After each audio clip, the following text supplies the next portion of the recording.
अदृश्य शक्ती त्यांचं हे यश आहे. कारण ज्या माणसांनी पक्ष स्थापन केला त्याच्याकडून पक्ष काढून घेणं हे पहिल्यांदाच देशाच्या इतिहासात झालं असेल.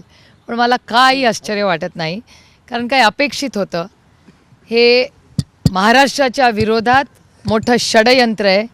शिवसेना हा मराठी माणसाचा पक्ष, त्यांचा असंच केलं.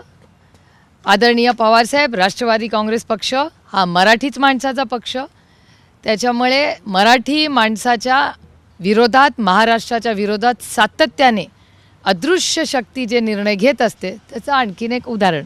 त्याच्यामुळे मला काही आश्चर्य वाटत नाही. जी ऑर्डर शिवसेनेच्या विरोधात झाली तीच राष्ट्रवादी काँग्रेस पक्ष, जे षडयंत्र बाळासाहेब ठाकरे आणि त्यांच्या कुटुंबाच्या विरोधात झालं तेच आज आदरणीय पवारसाहेबांनी, ज्यांनी शून्यातून पक्ष उभा केला, शून्यातून स्वतःचं आयुष्य उभं केलं. त्यांचा कोणी काका मामा वडील राजकारणात नव्हते.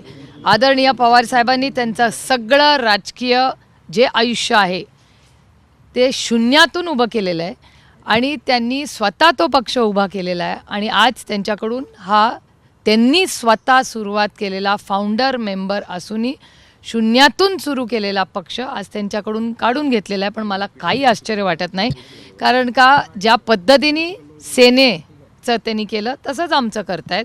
आणि ऑर्डरप्रमाणे त्यांनी जो नियम कायदा लावला आहे तो लेजिस्लेशन म्हणजे आमदारांचा लावलेला आहे.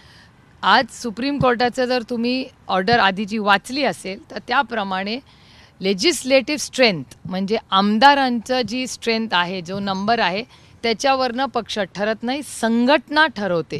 त्याच्यामुळे अर्थातच संघटना ही आदरणीय पवारसाहेबांबरोबर आहे. त्याच्यामुळे आम्ही या ऑर्डरच्या विरोधात सुप्रीम कोर्टात जाणार आहोत. देश विदेशातील प्रत्येक घडामोडींचे लाईव्ह अपडेट मिळवण्यासाठी आता साम टीव्हीच्या सर्व सोशल मीडिया प्लॅटफॉर्मला लाईक, फॉलो आणि सबस्क्राईब करा.